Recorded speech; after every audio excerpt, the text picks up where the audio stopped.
Biyaheng PTEX patungong Tiwi Albay at vice versa, nagsimula na rin ngayong buwan ng Hunyo. Ito ay ayon mismo sa ibinahaging social media post ng Antonina Line at PTEX sa kanilang official Facebook page. Samantala, narito ang mga requirements para sa mga pasaherong babiyahe mula Tiwi papuntang PTEX.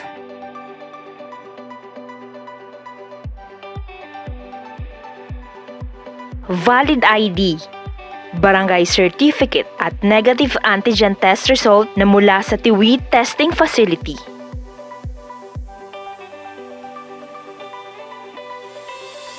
At para naman sa mga pasahero mula PTEX patungong Tiwi Albay, kinakailangan ang Negative Antigen Test Result na mula sa PTEX Testing Facility.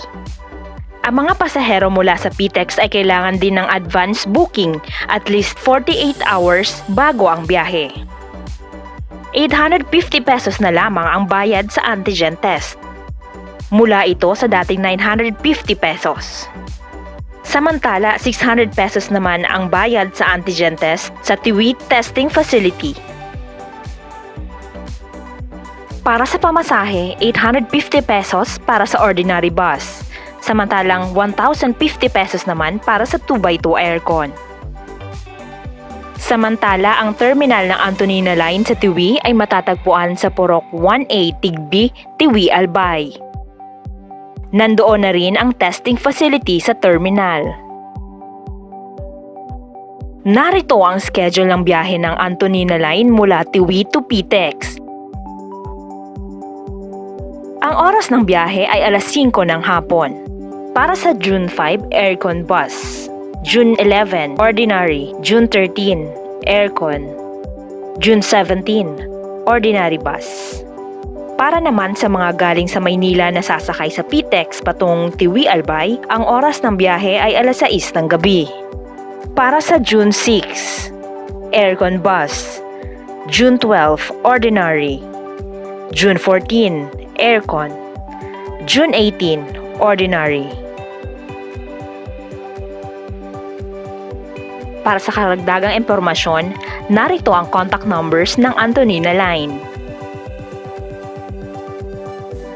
Maaari nyo ring i-follow ang kanilang official Facebook page. Paalala lamang, point-to-point lamang ang mga biyaheng ito. Para sa mga babiyahe pauwi ng Tiwi Albay, negative antigen test result lamang ang requirement. Hindi na rin kailangan i-quarantine pagbaba ng Tiwi. Kailangan lamang mag-fill out ng contact tracing form at pwede nang makauwi pagkatapos. Pero paano nga ba kung nagpositibo sa antigen test ng pasahero? Hindi raw papayagang makabiyahe ang mga pasaherong nagpositibo sa test. Subalit may option naman sila na mag-refund o mag-rebook ng ticket.